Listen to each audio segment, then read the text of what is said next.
We'll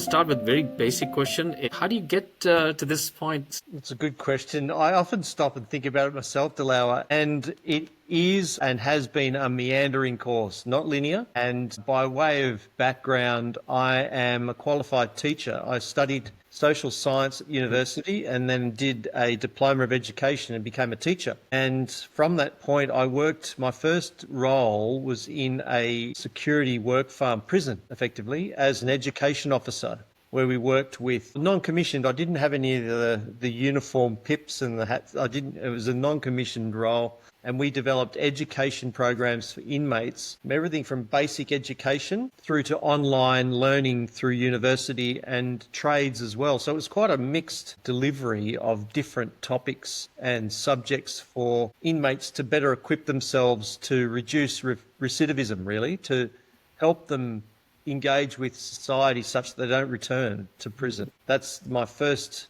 initial foray into the professional world, which turned me upside down because I hadn't sort of come into contact with that side of society. Yep. And it's sort of then as a young guy in the 20s, it's just like, well, this is how the real world is in a lot of ways, the good and the bad and the positive and so on. But outside of that, Delara, I went overseas after a number of years in that job and took up a teaching role in a special education school, a high needs school, and I taught autistic children, which again, I wasn't qualified for, but I was trained into by a very good mentor who is at the forefront and was at the forefront of the initial diagnosis of autism when it wasn't really well known. And again, turned upside down, but challenged, but again, have a very good mentor. And I'll keep that mentor, you mentioned it before, but keeping that mentor position very important throughout my life. And from that point, I came back to Sydney and was looking for a job, and I got into roles with liability consultants, those who go and investigate claims. So I did some claims investigation, workers' compensation claims, third-party liability claims,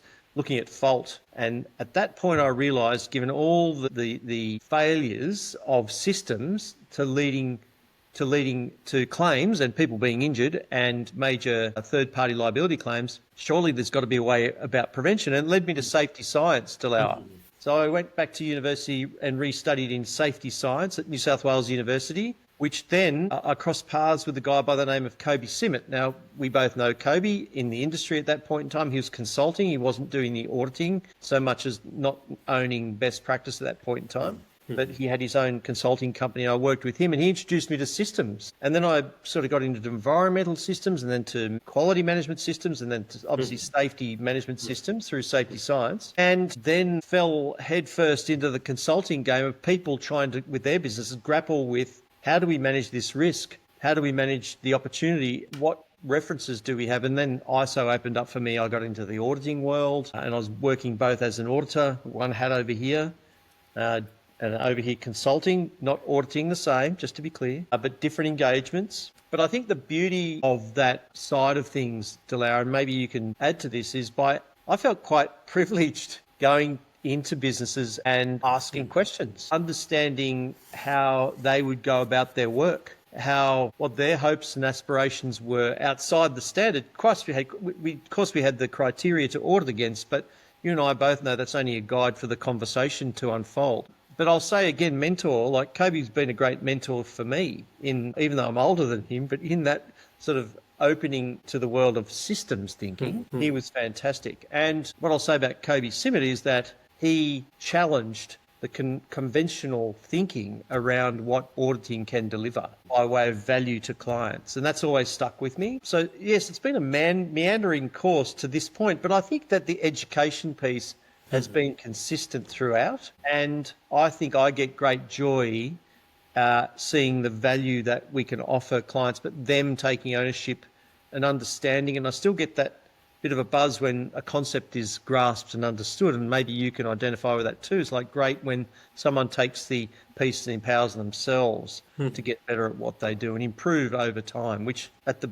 basic level is what we do, is we try and help people get better over time. I think definitely that's why I love this professional, because obviously we get to see a lot of businesses and not just see, but actually find out, why they're struggling. And it's quite amazing thing. I think it's more about productivity and optimization and more about the business improvements overall. So yeah, that's very spot on. That's very good. And yeah, just to mention that Kobe has also been my mentor, and he's inspired me so in so many ways.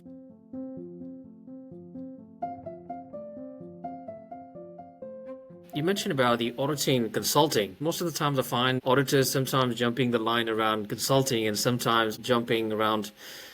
So that's the thin line between auditing and consulting. How do you see this, and what's the balance? Yeah, I think that we both agree that sort of someone like Kobe was challenging what would be the traditional view of what auditing can be. The value proposition, I think, in auditing, there's an outcome, but through the process of auditing, there are many discussions. And, the open questions that you ask can lead you into understanding quite intimately, as you say, the pain points within a business. Outside the standard, and you're looking for evidence to satisfy a criteria. I think there's a balance by even asking the questions, and the right question is having someone realise that there may be an area for them to improve anyway. By way of advice, yes, you can draw the line and say, I'm only going to audit this criteria. I'm not going to consult. But the beauty of where we come from, Delaur, is because we've seen 1,000 different companies, what works and what doesn't. Is there any harm in actually mentioning the experience that we've had by seeing something work this way in a different business that they could try? Now, you're only the conduit for information. You're not the implementer. That's where I think that has to come off and say, look, if I'm going to help you, I can't audit you independently, but I can consult with you. Then that conflict of interest needs to be disclosed and discussed with the client. But you tell me, that there's that. I know we want to share as much as we can in our audits. And I think there's value in saying, look, have you considered this way of doing things that might address or enhance that outcome? I'm not sure that is a conflict of interest by way of sharing experience, but I'm not touching anything. Does that make sense? Yep. Can I say it that way? So yeah, I think most of the times when I start the audit, I always tell them that obviously I've audited similar industries and I've seen different systems and processes and their way of implementation and the flavor around that. So wherever I would sort of feel that I'll share some other examples. So I would just mention the examples, and it's up to you if you feel that example is relevant to you. I think the expectation is around improvements, and that's why these standards exist in the first place, because obviously they want to bring that visibility and that sort of into the processes and systems, so that business leaders and business team members and everyone around business, they know what they're doing and they know where they need to be. Or that's definitely a good aspect around auditing. Now, and I guess, and if I want to ask you this personal question, what do you like most? Like, is it auditing or consulting? Well, I haven't done auditing for a while in the traditional sense of third party certification audits, but I'm doing internal audits, Delaur, and I do love that.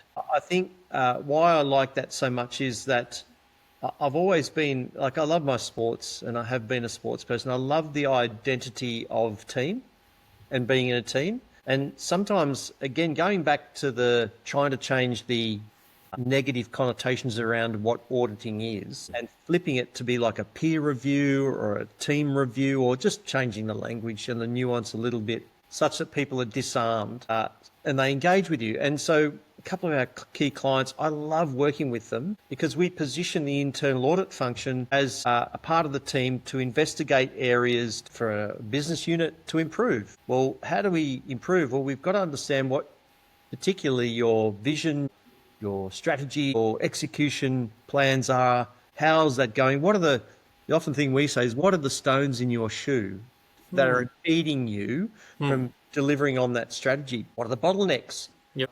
Flip side, what's working? So just changing and reframing the audit has been positive, and I like that. I love it because I'm asking the questions. People are demonstrating what they're doing, good, bad, or indifferent. I'm gathering the information to say, look, that's fantastic. Here's a body of work.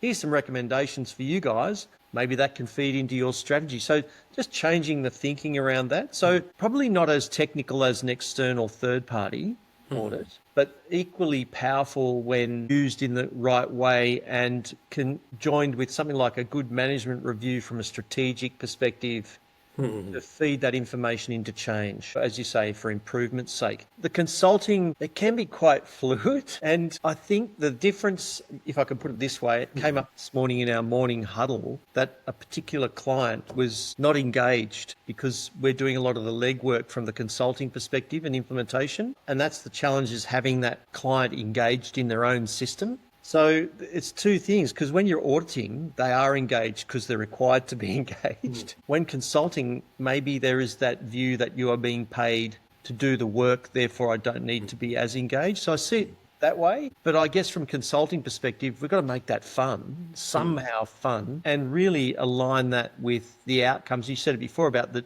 dreams and aspirations for that business, because it is an integral part of their machinery to drive to that outcome. The policies, the procedures, the strategies, the business plan, they're all linked. They're not independent of each other. As a working whole to that outcome. I'll put it that way. I enjoy both, because I love the consulting piece, because it's my job to help you, Delau, realise what is possible. That's exciting. Using our imagination to think, what is possible? What can we achieve? I think that's a great conversation, but it's very open-ended. Yeah. Whereas audit is discrete and finite. Yeah. Does that make sense?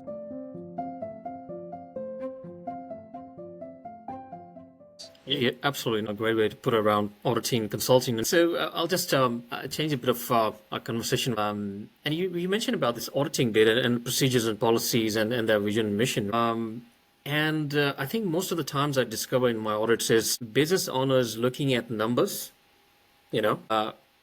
and managers looking at compliance, and staff members, or the ones who are actually implementing the part of the system, they're actually working on it. So they mostly around updating procedures and filling records. Most of the times I find that business owner is probably not interested in management systems because they see this as an investment, not like as a recipe of their business. Does that make sense? Yes. So, and for example, in recent, one of my last audits, and so I asked this business owner, small business, family business, so business owner was sitting in front of me, and I asked him, we're looking at management review meetings. I'm not going to disclose any more of that, but so I asked him that, how does this piece of paper actually helping you against your objectives? I didn't get proper answer on that. Like, I don't want to define the answer from myself, but I guess probably looking at their financial side and their strategies and their business alignment, it was not talking to their management review. And the management review had the same commentary for the last 2 years, and which was quite surprising. And I was like,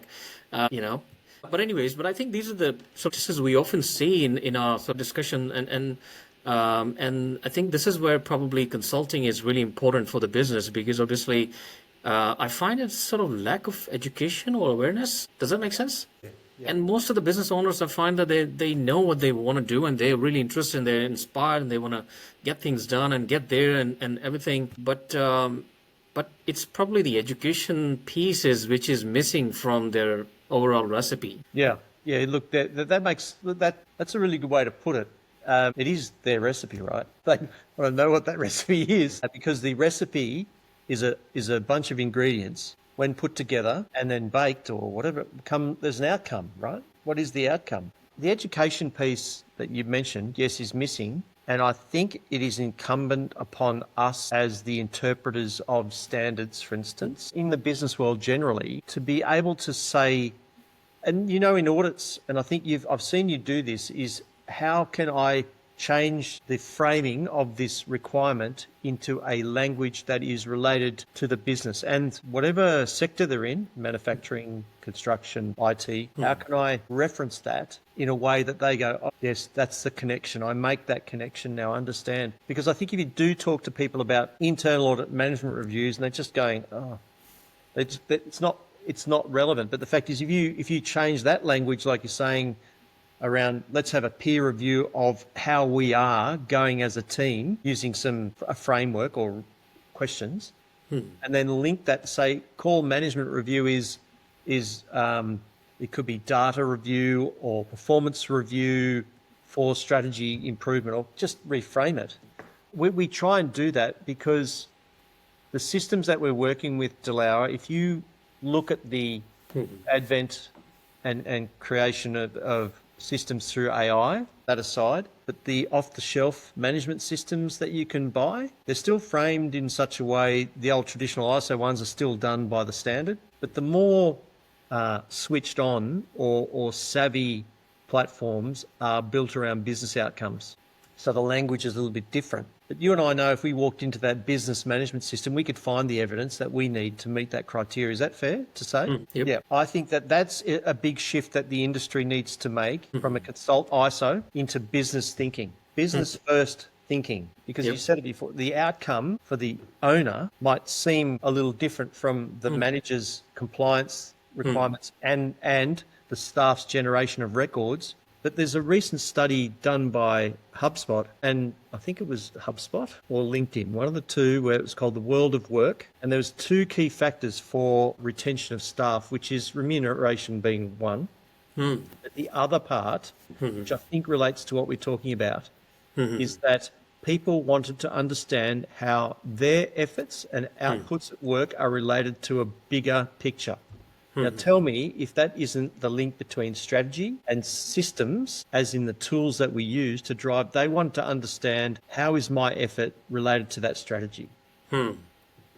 So it seems to me that there's a big opportunity for us as consultants, but also practitioners in ISO, to make that connection, to say what this means, Delawa, in your world of work at your station. That's how that contributes to the bigger picture. Interesting, you were talking with the owner. That's the owner's job to lay that out in a very comprehensible one-page plan that gives Delawa and Nick a view of their contribution to the whole and the dashboard or whatever it might be.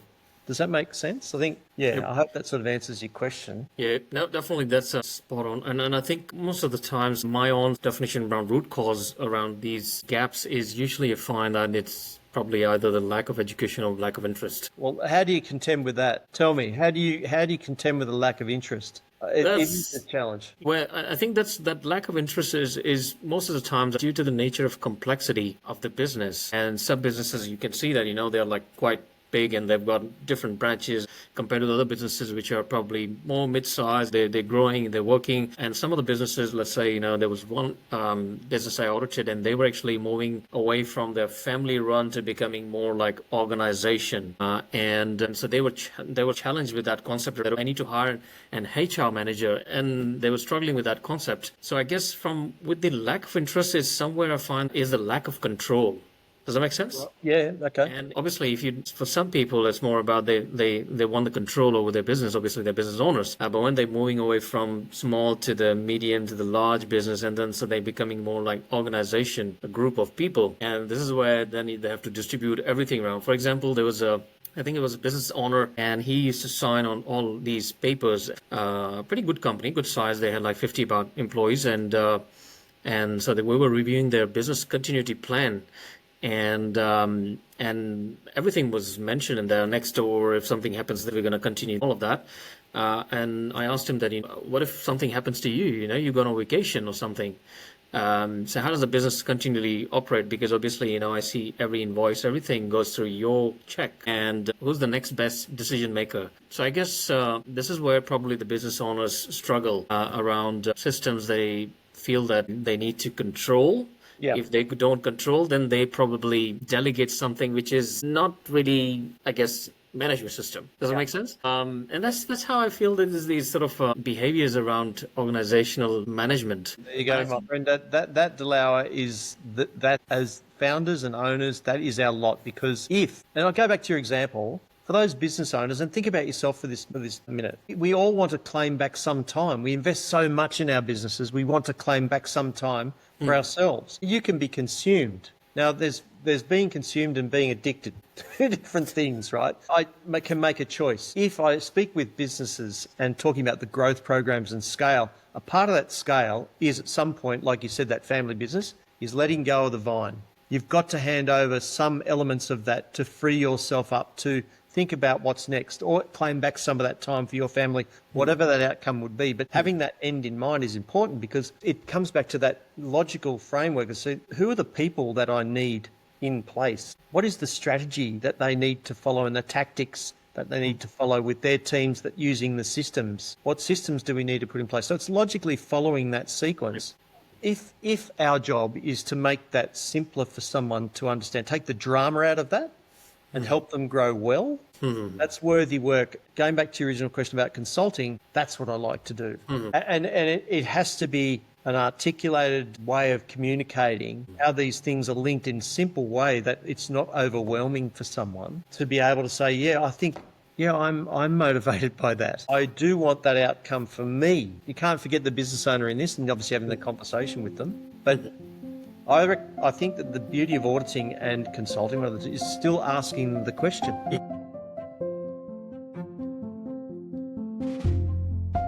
You asked the question, who's your next best? You almost converted that person to thinking, who can I delegate this to? Without saying it, who can you delegate this to?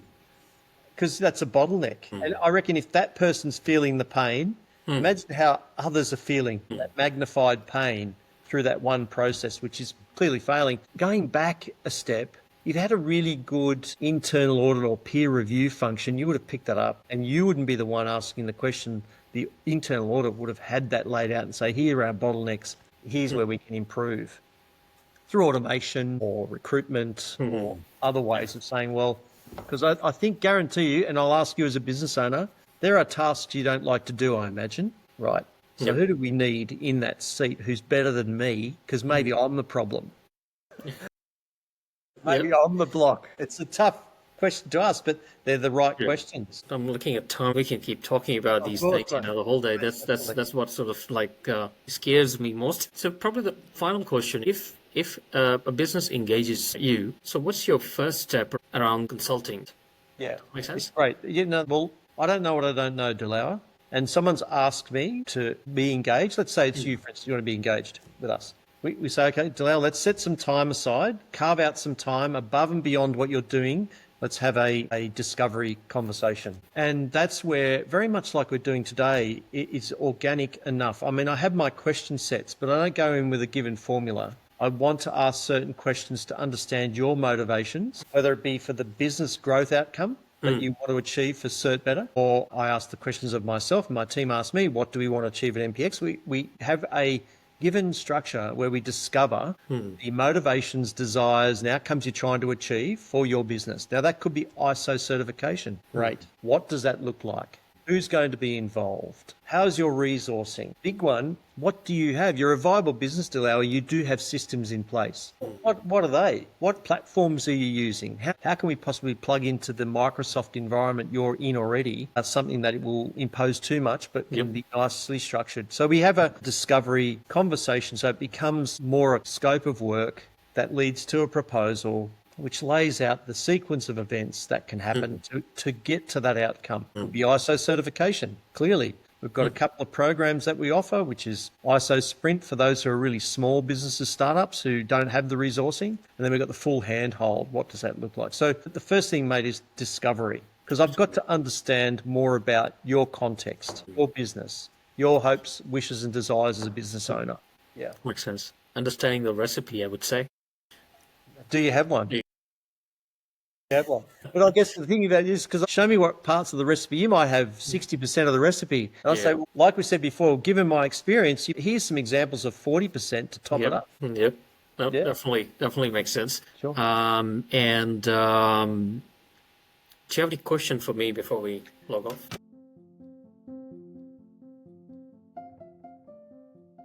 Well, certainly. I mean, I could return the same questions to you and do another hour conversation, get your take on it. I appreciate where you're coming from. But I'll say for you, Delawa, what are just briefly, sum up what you're trying to achieve with Cert Better? You as a business owner, that is. Okay. Oh, well, okay. I never positioned myself as a business owner, but one thing, we're trying to create this ecosystem, a trust ecosystem for the ISO industry, and that's it. And if I want to expand that, so it'll be more like where businesses who are looking for experts, professionals, whether consultants, auditors, certification providers, they can freely, safely, easily, quickly find, connect, and collaborate. Does that make sense? Yeah. And then if I flip the scenario, so for those ISO experts, consultants, auditors, certification providers, giving them an ecosystem that actually creates a collaborative environment, whether it's to, I guess, grow the business or connect with other providers. Probably the good thing is that being an auditor, it actually helped me a lot. For me, it's very simple and started last year and just want to continue the journey and see how we go. That's your motivator. Fantastic. And I think that what you touched on there for your own business is that you have an understanding of a structured system of how you might, it's a blueprint. So 9001 is a great blueprint for business. So, you've got that way of thinking.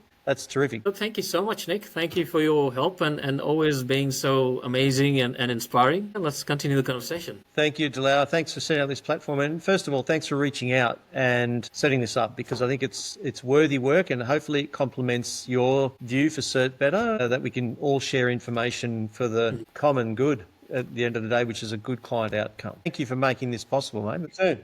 Thanks. Bye, mate. Thank you. Bye. Bye.